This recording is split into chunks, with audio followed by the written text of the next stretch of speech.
Imagine two old friends sitting in the sun-drenched courtyard of a monastery in Dharamsala. One dressed in deep maroon robes, eyes twinkling with mischief. The other in a purple clerical shirt, bursting into laughter so infectiously that you can't help but smile. Now, picture that the entire world has been invited to this conversation. You, me, everyone. And the topic? Joy. Not fleeting happiness. Not dopamine hits from a new gadget or another Instagram like, but true, unshakable, soul-deep joy, even in the middle of pain, even when everything feels like it's falling apart. Hello, I am Bharat, and welcome to Audiofybooks, where you will find excellent audio summaries of books in a very easy and interesting way. If you want to learn from new books, do subscribe to the channel. Let's get started with today's book. When journalist Douglas Abrams joined the Dalai Lama and Archbishop Desmond Tutu for a week-long conversation, he had no idea that the biggest lesson wouldn't come from what was said, but from how it was said. These two spiritual titans, having endured exile, apartheid, and the loss of their countries and people, didn't sit in sorrow or bitterness. They joked, they teased, they hugged, and in their eyes danced a kind of joy that wasn't naive.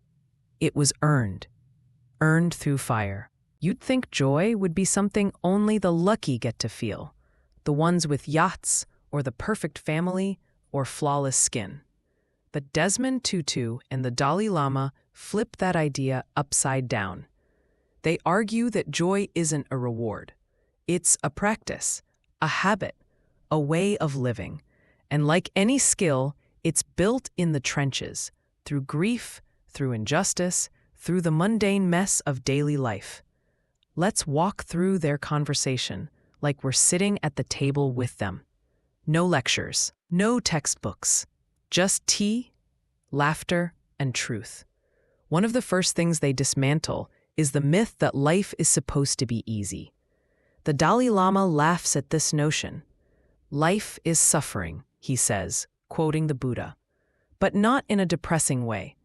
More like, life is messy, so why are we always shocked when it's hard? Imagine stepping into a muddy field and being surprised you got dirty. That's what it's like to expect constant happiness. But suffering, they explain, is not the enemy. Our reaction to it is. Desmond Tutu tells a story from apartheid South Africa about witnessing horrific cruelty, yet still finding a moment of beauty in a child's laughter or a stranger's kindness. He says it's these moments, these tiny sparks of light, that prove joy isn't reserved for when things are perfect. It's often born exactly when things aren't. Then comes the idea of perspective. Imagine your thoughts are a camera lens. You can zoom in tight on your problems until they fill the whole frame. Or you can zoom out, see the larger context, see others who are suffering too. Not to compare pain, but to remember that we're not alone. The Dalai Lama calls this the widening of the circle. And when we do that, we step out of our ego, out of our story, and into something bigger. That's where joy lives, in connection. They both talk about the 8 pillars of joy, though not as a checklist, but more like ingredients in a recipe. Things like humility, knowing we're part of a vast, mysterious world. Humor, not taking ourselves too seriously. Acceptance, acknowledging what we can't change. Forgiveness, so we don't drink the poison of resentment, hoping it'll hurt someone else. And then there's gratitude. Desmond Tutu says it's like looking through a different set of glasses. You might wake up and think, ugh, another day. Or you could think, wow, I woke up. I can still breathe. My heart's beating. Same day, different eyes. Gratitude doesn't erase pain, but it turns ordinary moments into miracles. There's this powerful story the Dalai Lama shares about being forced into exile. Most would crumble, but he chose to see the silver lining, the opportunity to meet people across the world, to spread the message of compassion. That's not toxic positivity. That's reframing. It's like alchemy, turning grief into gold. Desmond Tutu, on the other hand, talks about guilt and anger. The book also dives into the neuroscience of joy.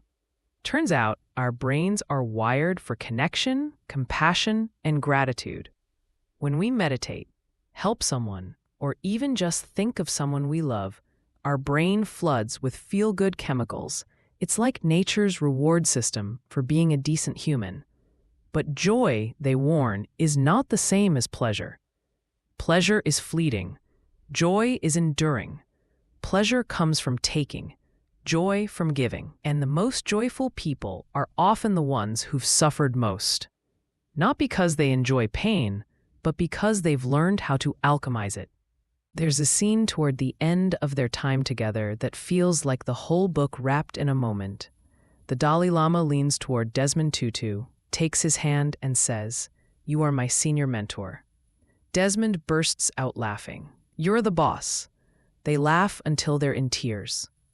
Two men who've lost so much, who carry the weight of the world, laughing like kids, and you realize maybe that's what real joy looks like. This book is not just a transcript of a conversation. It's a mirror. It reflects back to us what we've forgotten. That joy is not out there. It's in here. In how we see, how we give, how we forgive. It's in the pauses between chaos. It's in choosing love when fear would be easier. So next time life feels heavy, try what they suggest.